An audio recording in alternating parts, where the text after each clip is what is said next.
gente, a paz do Senhor, e nós estamos aqui de novo, dando continuidade ao estudo que estamos fazendo sobre os evangelhos, tentando trazer uma ordem cronológica dos acontecimentos que são narrados lá nos evangelhos canônicos. Se você é novo por aqui, seja muito bem-vindo ao nosso canal. Se inscreve no canal, ativa o sininho para você receber as notificações, dá uma curtida e vamos compartilhar esses estudos com muitas pessoas, para que várias pessoas possam ter acesso a essa palavra e esse estudo sobre a palavra de Deus. Então, dando sequência ao nosso estudo da semana passada, nós vamos passear mais uma vez pelo Evangelho de Lucas. Eu já falei para vocês que quando nós falamos sobre o nascimento de Jesus, o evangelho que é mais completo, mais detalhista, é o Evangelho de Lucas. Ele traz informações impressionantes e muito bacanas a respeito desse momento, mas não é só Lucas. Mateus também traz narrativas incríveis sobre o assunto que é o nascimento de Jesus. E ainda no capítulo 1 do Evangelho de Lucas, ele narra a fantástica visita de Maria a Isabel, sua prima. Eu falo que é fantástica porque o que acontece ali é divino, é maravilhoso e nós vamos ver isso hoje. Bom, essa visita tem um toque muito especial, pois ambas estavam grávidas e traziam em seus ventres bebês gerados de forma miraculosa. E como se isso não bastasse, ambos os bebês já tinham suas missões decretadas por Deus, sendo Jesus, então, divino, salvaria o mundo dos seus pecados. E João viria antes de Jesus para preparar o caminho do Senhor e anunciar a chegada do reino de Deus. Então, quando essas duas mulheres se encontram, algo sobrenatural acontece, e assim diz o texto bíblico. Naqueles dias, levantando-se Maria, foi apressadamente à região montanhosa de uma cidade de Judá. Entrou na casa de Zacarias e saudou a Isabel. Apenas Isabel ouviu a saudação de Maria e a criança que estava em seu ventre deu saltos no ventre dela. Isabel ficou cheia do Espírito Santo. E essa narrativa está em Lucas 1, 39 ao 41.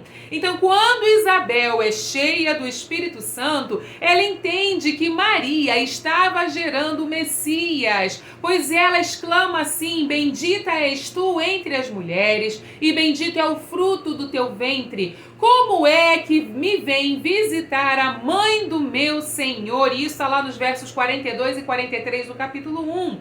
Essa revelação só poderia ter sido dada a Isabel pelo Espírito Santo. Isabel discerne pelo Espírito Santo que o movimento do bebê no seu ventre é muito mais do que um ato muscular e ela completa a sua exclamação revelando que Maria é bem-aventurada. Olha, lembra como é que o anjo chamou Maria quando ele encontra com ela? De bendita, bem-aventurada. E a mesma exclamação Isabel faz agora. E ela é bem-aventurada porque creu naquilo que o anjo lhe disse da parte do Senhor e se disponibilizou ao serviço de Deus. E ela então termina dizendo assim nos versos 44 e 45: pois logo que a voz da tua saudação chegou aos meus ouvidos, a criança deu saltos de alegria em meu ventre. Bem-aventurada aquela que creu, que se hão de cumprir as coisas que lhe foram ditas da parte do Senhor. Que momento maravilhoso é esse vivido por Isabel e por Maria, que podem experimentar da plenitude do Espírito Santo em suas vidas.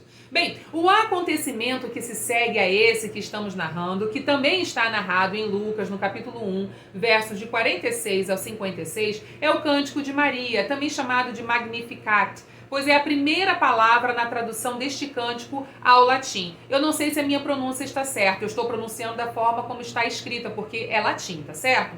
Mas a beleza desse cântico é que Maria engrandece ao Senhor.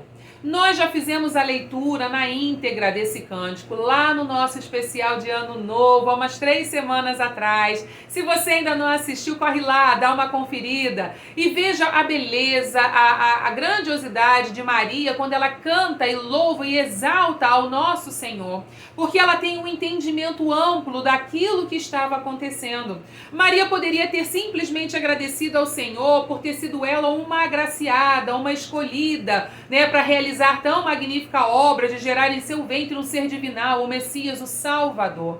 Mas Maria, ela canta um cântico de proclamação do poderio e da soberania de Deus. Maria reconhece sua misericórdia, a misericórdia de Deus ao enviar Jesus para a salvação de todo aquele que crê em seu nome. Veja, esse cântico é um cântico de louvor a Deus e é retratado como aquele que protege os pobres, os oprimidos e desprezados. E Deus também é retratado como aquele que abate aos soberbos e os poderosos opressores. Quando Maria diz que desde agora todas as gerações me chamarão bem-aventurada, ela não está sendo orgulhosa, mas ela está revelando que a misericórdia do Senhor, revelada no menino que ela trazia em seu ventre, era para todas as gerações. E isso é magnífico. Assim nós seguimos então para o próximo acontecimento, que vem a ser então o nascimento de João Batista, que está descrito nos versos 57 até o 66, lá no capítulo 1 de Lucas. Esse capítulo 1 de Lucas é riquíssimo, né? Vocês estão lembrados que quando Zacarias se encontra com o anjo, ele fica mudo, porque ele não creu nas palavras do anjo. Sua mudez, ela acontece até o dia em que se cumpriria aquilo que o anjo disse. Pois bem, esse dia chegou. E Isabel finalmente dá à luz ao menino. E como era de costume naquela época, muitos queriam lhe dar o nome de Zacarias, porque esse era o nome do pai da criança. Mas Zacarias escreve numa tabuinha o nome do menino, e nesse exato momento a sua boca se abre e Zacarias volta a falar. Os versos 65 e 66 mostram como esse acontecimento trouxe temor para toda a vizinhança. E eu vou ler para vocês. O temor apoderou-se de todos os seus vizinhos. Divulgou-se a notícia de todas essas coisas por toda a região montanhosa da Judéia. E todos os que dela souberam as guardaram no coração, dizendo que virasse então este menino, pois na verdade a mão do Senhor era com ele. Isso está então Lucas 1, 65 e 66. O que segue agora, os versos 67 até o 80, é uma linda palavra profética. Zacarias, ao ter a sua boca aberta, é cheio do Espírito Santo e profetiza. Essa profecia também é conhecida como um cântico chamado Benedictus, pois essa é a primeira palavra que aparece na tradução latina. Zacarias bendiz ao Senhor e profetiza a vinda do Salvador que redimiria o seu povo, isso mesmo. Ele também prediz que o seu filho João prepararia o caminho do Messias. O verso 73, lá nesse verso, ele deixa claro que a promessa que Deus fizera a Abraão de abençoar a todos os povos por intermédio dele, lá no Antigo Testamento, estava se cumprindo naqueles dias, pois o Messias seria um descendente de Abraão. O verso 76, então, ele profetiza sobre o próprio filho, João, dizendo que ele seria chamado profeta do Altíssimo. Seu filho havia sido escolhido para uma função fundamental, que está descrita nos versos 77 ao 79, e eu vou ler para vocês. Para dar ao seu povo conhecimento da salvação, na remissão dos seus pecados, devido à entranhável misericórdia de nosso Deus, pela qual nos visitará a aurora lá do alto, para alumiar os que estão de assento nas trevas e na sombra da morte, para dirigir os nossos pés no caminho da paz. Ah, meus queridos, eu encerro Tá na Bíblia de hoje, deixando vocês com gostinho de quero mais. Sim, as narrativas sobre o nascimento de Jesus no capítulo 1 de Lucas são bastante centradas no contexto de vida de Maria. Mas a partir da próxima semana nós vamos voltar os nossos olhos para a narrativa de Mateus, que relata a visita do anjo a José.